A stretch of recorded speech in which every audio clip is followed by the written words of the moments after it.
Good morning, y'all. I am Tara Hewlett with Back Pain and Joint Center of Texas, and I today am coming to share with you guys a recipe of roasted vegetables. So this is a great side to have with any of your meats. You can top it on a salad.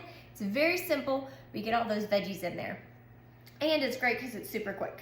So, and it is a low inflammation recipe, and remember, a low inflammation is staying away from gluten, dairies, and sugar. So by eliminating those three things, our body will help to be in a healthier state to recover faster and help with the immune system so it can stay healthy and fight off infections and different things and recover it at the optimal speed and time that we want it to do so.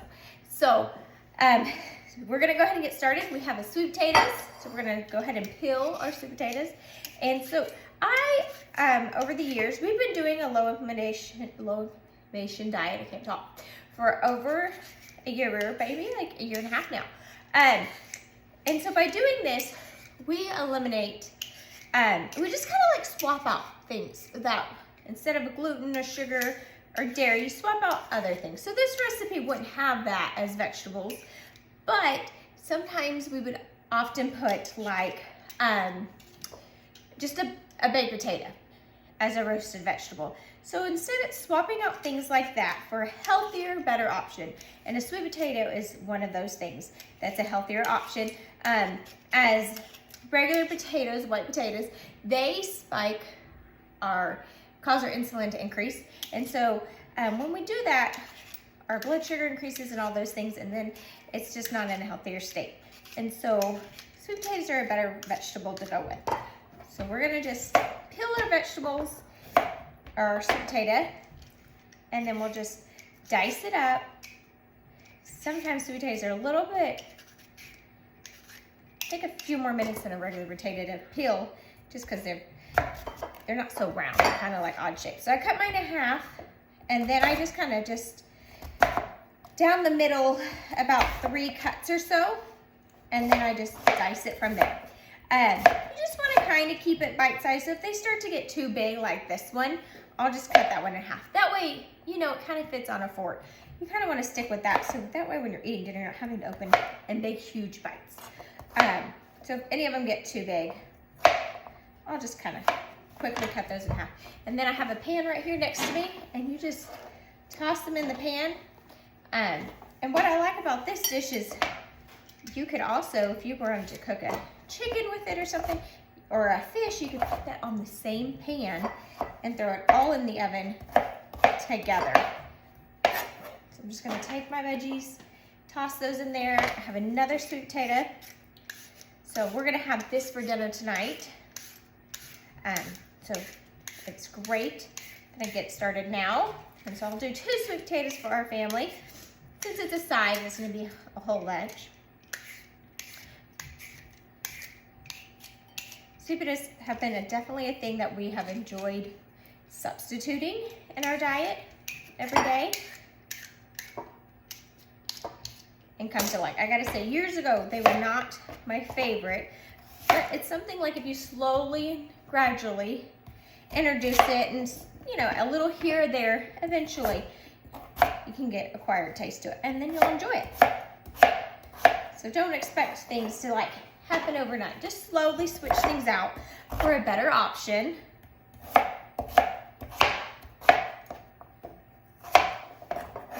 All right, toss those in there. Next, I have an onion. I just use these sweet onions typically. I usually just click on whichever onion is on sale, and that's the onion I go with.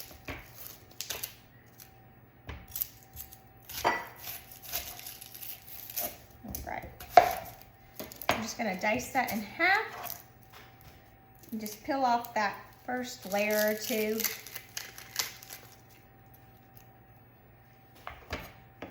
And these ones, we don't want them to be thin. We want to kind of stick with the same size, similar size. So for this onion, it was a good medium size onion as our sweet potatoes. So we're just gonna kind of cut them in about, I don't know, what is that, like an inch and a half? Roughly, thick, or wide, I should say, I guess. same thing, just so they're kind of like, you know, a bite. I love roasted or grilled onions. Oh my goodness, they're like my favorite. So same thing, just kind of break them apart and toss them in the pan. All right, next we have some carrots. So I just buy the already peeled, cut, like the little snack size one. You make sure you get organic. If you want to go with the organic, that means it's not been sprayed with any pesticides. It's GMO free. You want to try to keep your diet as clean as possible. Now remember, when it comes to organic, you would just want to do the dirty dozen. So with that, the best way to remember is you want to get organic if you're going to eat the whole thing. So for example, an onion, you don't need to go organic. You peel that first layer and a half or two of the peel. So it's when it's sprayed, it's not going into it. Carrots, you would want to get organic. The sweet potato, you don't have to. Your broccoli, you would want to get organic. Your mushrooms, things like that. Your fruits, your berries and tomatoes, get organic. But your bananas, stuff like that, they do not need to be organic, which that helps because it adds up if you get everything organic. So just stick with the main things that need to be organic. So right now we're looking like we're pretty heavy in orange. So now we're gonna take, we love in our house broccolini. Over broccoli, it's our favorite. So I have some broccolini, and so I just cut the ends off, and then I look for like the little leaves on there. We don't want those, so I kind of just peel those out if there's any. Okay. And then I just kind of cut those in half. You can keep the stems and just toss it. What I love about this, it's so easy. We're just gonna toss it in there, spread it all over. All right, we are gonna need to turn the oven on to 375. Let me go do that.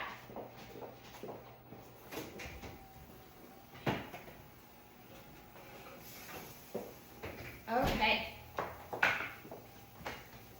All right, so that's to 375. And now we have some zucchini. Let's go ahead and cut those. I cut the very ends of both sides off. And then we can just cut it in half. And then just cut those in about, I don't know, half an inch or so. Somewhere around this size thick. So, and then same thing, just toss those in there. I'm gonna do 2 zucchinis. And then sometimes I cut them this way. You can do it that way too. It just depends. Oh, I went crooked there. If you just cut it that way, just stack the circles and cut in half.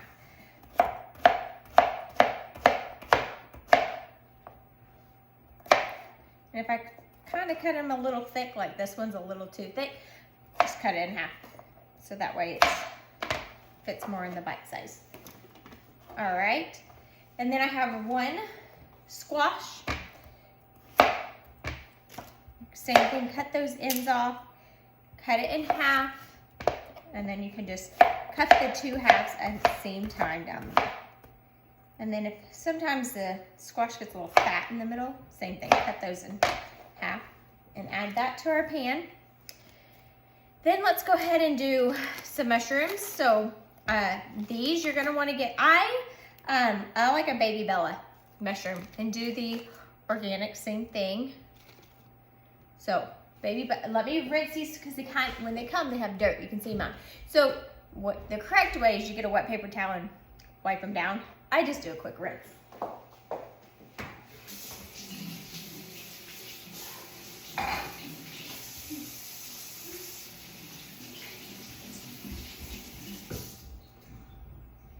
Okay, so those are nice and rinsed. I cut a little bit of the stem off there. That one, I cut the whole stem. Just kind of wherever it falls. You can keep part of the stem or cut it. And then we're just gonna slice those. You don't want them too thin, and then cut them in half. So we're looking about roughly this size. Oops, I just dropped that one. So on a good size baby Bella, it's about 4 slices, and then cut those 4 in half.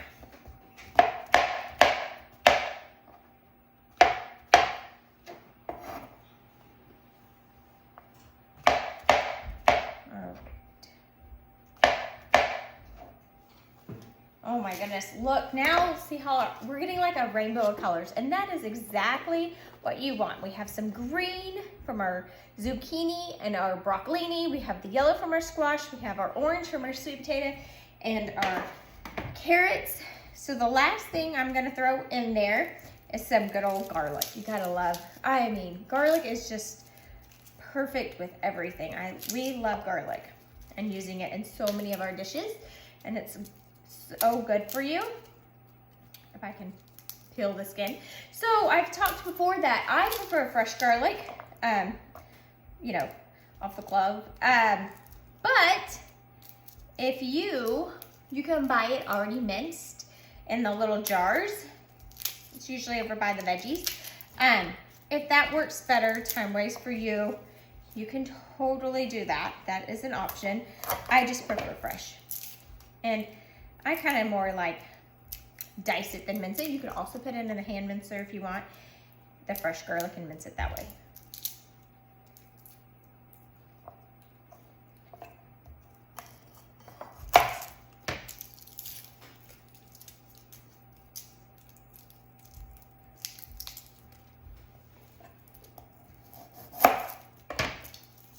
Okay.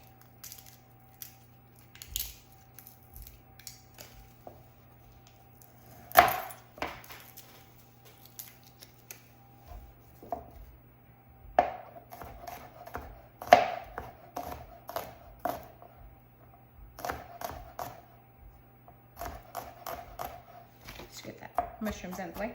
So I just finely chop it up as small as I can get the garlic pieces here. And this was like four pieces of garlic. And just chop it up as fine as you can. Just look for any big slices you might have still. All right. And then I will just take this and sprinkle it all over our veggies like this. So then they're all, let's lay them all out. Let's kind of mix them up. I got a lot of carrots and sweet potato on this end. All right, there we go. So now it's like kind of nice and even. And just sprinkle it all over. So it all will have like a garlic flavor. All right, so then I will take some fresh ground black pepper and just crack a little bit on your veggies. What I like about this is depending on what mood you're in, what you're feeling, you can add different seasonings to it and it'll all be good. So some ground pepper, then some, now remember we use real salt. That's the actual brand. It's Redmond's Real Salt. And this is so much better. Do not use your traditional table salt. That is not good for you, not healthy. If you do not have real salt, the Redmond's, you can buy this at every grocery store. Like a pink Himalayan salt or a regular sea salt is a good option to go with. This is just good because it's super clean. And they keep it in the mountains where they dig it and it's like not exposed or anything. So it's a good salt, but we just sprinkle it all over. And I'll tell you what else I absolutely love about this salt. So typically, you know, in the sea salt or the pink Himalayan, it's in the same twisty. This one I like because the top, let me get the salt off, has different options you can see. So when I was sprinkling it, it looks like a lot's coming out, but it's just like 3 itty bitty little dots. You need more, or if you're using it like for baking, you can open it up so then it just pours out. So that's another reason I love the Redmond's. It's so much easier to do. And then I'm gonna take some rosemary. Today, rosemary sounded good.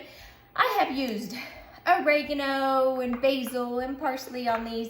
You could do whatever you want. Today, I just was like, ooh, rosemary sounds like a good mix on my veggies. So I'm just gonna crush it as I'm sprinkling it on. I just have like a tablespoon. That's not quite a tablespoon. Like a teaspoon and a half. And I'm just gonna crush it a little bit as I'm sprinkling it all over.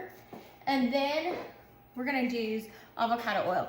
So this is just pure avocado oil. Now my favorite brand, which the store was out of the other day, is Primal Kitchen. So I like that brand. They are super clean.